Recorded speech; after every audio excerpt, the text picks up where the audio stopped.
Enitan Obadina, he is back with us again. Enitan, good afternoon to you. Welcome back. All right, welcome back. Well, I was trying to ask about Stanley Nwabali and what you make of his absence in the final three shortlists for the Goalkeeper of the Year.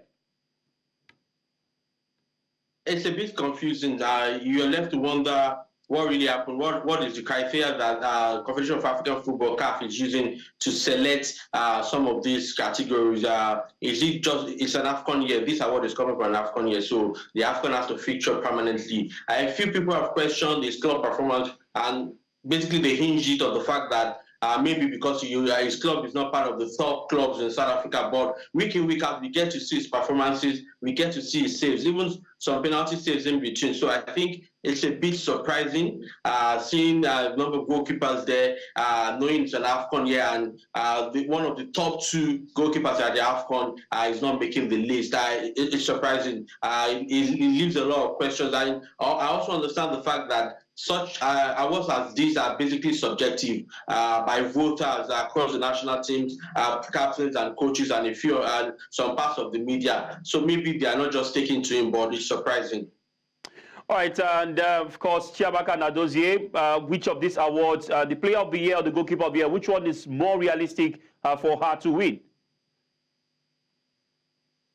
I think naturally she should retain a Goalkeeper of the Year award. I didn't see any other goalkeeper in the African women's game that basically stood up to her level or the kind of performances she has dropped, both in the France Women's League, at the Olympics for Nigeria, and of course different games that she's always been top. So I see her retaining, but I think it's it's more of a dream. Let me use the word, for her to step into the shoes of her sister to retain the title for African Women Football of the Year. That's the toughest for her. You have Banda there. She's had some phenomenal season in the Women's Soccer League at WSL in the United States, where they went on to be champions, playing alongside the likes of legendary Brazilian Mata, and scoring a lot of goals. So sometimes in awards as this, the goal scorers are always top. It's very rare. She's going for history. First Nigerian women goalkeeper to ever be at this level, to contest for this level of the award. And of course, we need to be a first for her, and of course, goalkeepers on the continent. All right, before I let you go, I asked Omoni a question. I'm going to also ask you the same question.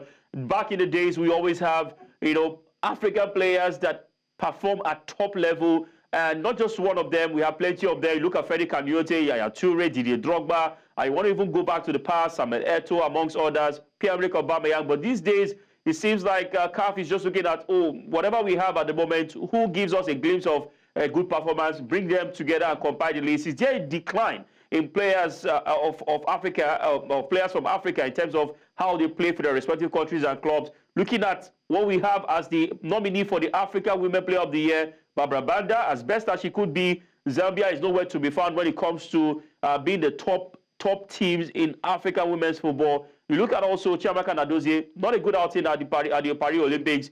Nigeria lost all 3 games.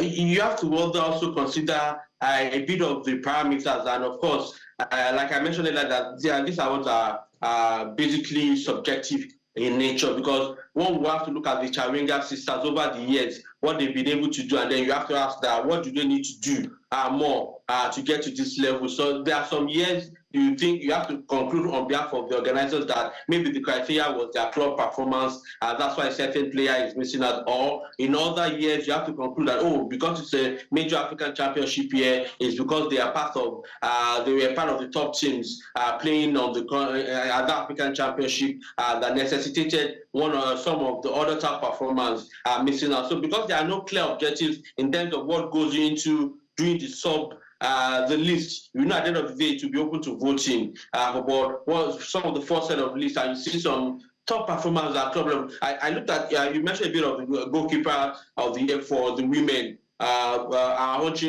Nnadozie is there, but you look at the men's side, and then you see Onana playing for Man U. He's had a turbulent year. Before recent performances have been better, but he's had a turbulent year for him. And then you wonder that, what did he really do at the AFCON that qualified him to be on that list, but he's there. You can make an excuse, or you can understand Adingra, the Ivorian, being there because he was top performer.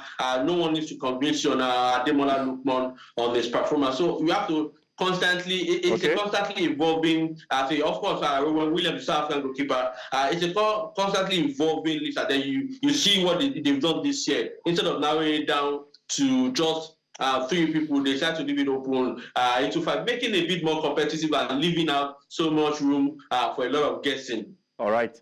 All right, to wait to see how it goes on Monday, who will be crowned champion or player of the year for the men's category, player of the year for the women's category. Thank you very much, Enitan Obadina, for joining us this afternoon. Thank you. It's a pleasure.